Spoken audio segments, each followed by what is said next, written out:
Welcome to this edition of Inside America's Boardrooms. I'm TK Kerstetter, your host for today's show, and the co-founder and editor-at-large of Corporate Board Member. So, obviously you hear some background noise, and that is because we are here at Diligence Director Experience in Napa Valley, and we are smack dab in the middle of the cocktail hour. But that's not going to stop my guest and I from bringing you a good show today. And we have a great topic. Today we're going to talk about important issues facing the NomGov chair and committee. And joining me is somebody very appropriate to speak to that. And please welcome Leslie Campbell, who's the director of PetMed Express and also Coupa software. Welcome, Leslie. Thanks for having me. First of all, it's always bugged me a little bit that NomGov seems to be like the stepchild of the three committees, you know? But lately, that has changed. Sure. Now we got to get the compensation for all that to change along with it, but there's no question that the NomGov committee is playing a big role today. So that's why we want to talk about that. But what, in your mind, are the biggest issues that face you as the NomGov chair today? So I think the answer to that is it depends. And I say that because it depends on what kind of a board you're sitting on. For example, and a lot has to do with the maturity curve in terms of NomGov.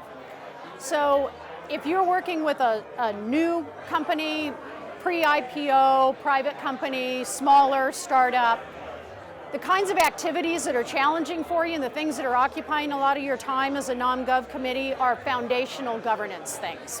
Just getting the right governance in place. And the opportunity there is to do it right from the beginning, right? Get really good governance in right from the beginning, and it'll pay dividends for a long time.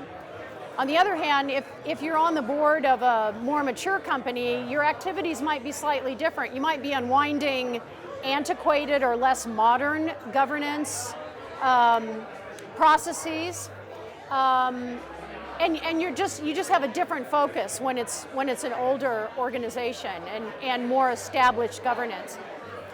But both of those, what they have in common is you should be chasing best practices. And ultimately, I'd like to become the best practice, right? So on the boards, no matter where they are on that maturity curve, you sort of want to go for the best governance that you can put in place from a foundational standpoint. And then I think, the opportunity is to look for how the nominating and governance committee can add additional value, right? And the risk there is that you get complacent in your thinking and you get formulaic in your activities on the committee. So if you can avoid that risk and start looking for new and innovative ways to bring value to the board and to the company, I really think the NomGov committee should be bringing innovation and insight and ultimately inspiration to the board. So I'm really excited about chairing NomGov committees. I think it's a great committee to be on and to be leading. I think we add a lot of value. Well, innovation has to be somewhere. And it likely is not going to be an audit, and it likely is not going to be in compensation. So it could be in compensation if you have challenging things.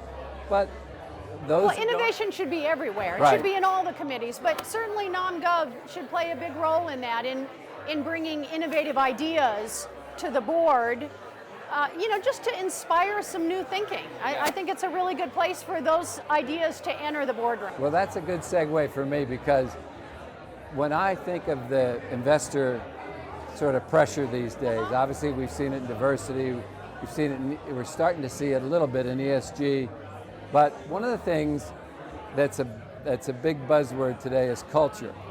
And now investors are starting to put a little pressure on boards to say, how are you overseeing your culture, okay? Well, boards are finding out that that's not an easy request, okay? First of all, you have to define culture, and then you have to figure out how you're going to measure it or oversee it or whatever. So do you find, first of all, do you have any solutions for people on that? But it's tough. So I'm not sure I have any solutions, but I have some thoughts on it. Clearly, culture is a huge corporate asset. And I was just in one of my board meetings last week, and this came up. We're doing some acquisitions, and I actually made the comment in the board meeting that, you know, we have this fantastic culture in this particular company that we've built and we've maintained it through, you know, a number of acquisitions. And I said in the boardroom, you know, this is something really important. We have to protect and maintain this culture. And everybody sort of nodded, and we went on for a couple of minutes. And then our CEO, who's wonderful, backed up a minute and he said, I actually want to just contradict that a little bit. He said, I don't think we maintain this culture. He said, because it's evolving. This is evolving. It's not static. And I thought, oh my God, that's so insightful. And that was one of the things I took away from last week's board meeting that I thought about a number of times afterwards. That culture, he's absolutely right. It shouldn't be static. If it's static, you've got a problem. It is something evolving. It's like a garden. You know, you nurture it and you tend to it and you make sure you're growing the right things, but it's not static.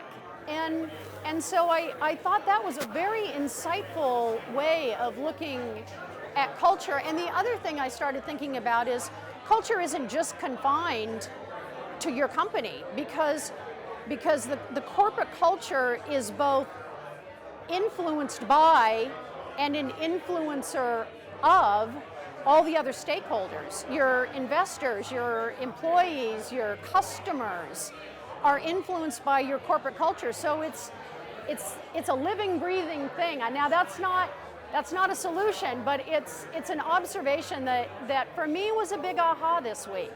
You know, that this is something we nurture, that we want to watch. It's certainly underpinned by things that you can define, like your corporate values. But I think corporate culture is not something you define. You don't define it, you live it. And I guess that's a new way of looking at it for me this week.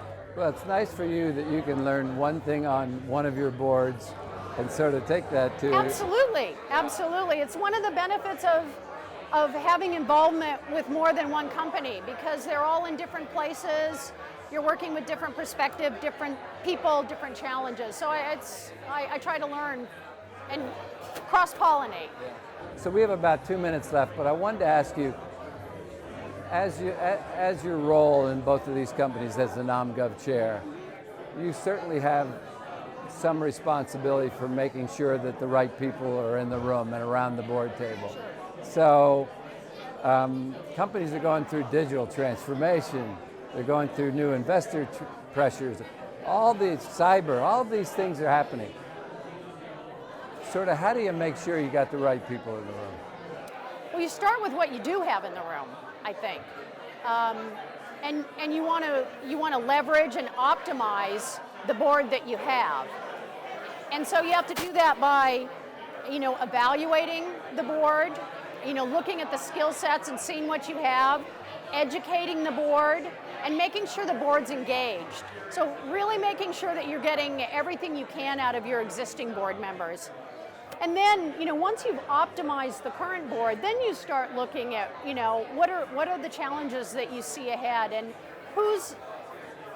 what skills do you need to see around the corner, as they say, you know, and see what's coming, and be best prepared to not only defend against the risks that your company's facing, but also to grab hold of the opportunities.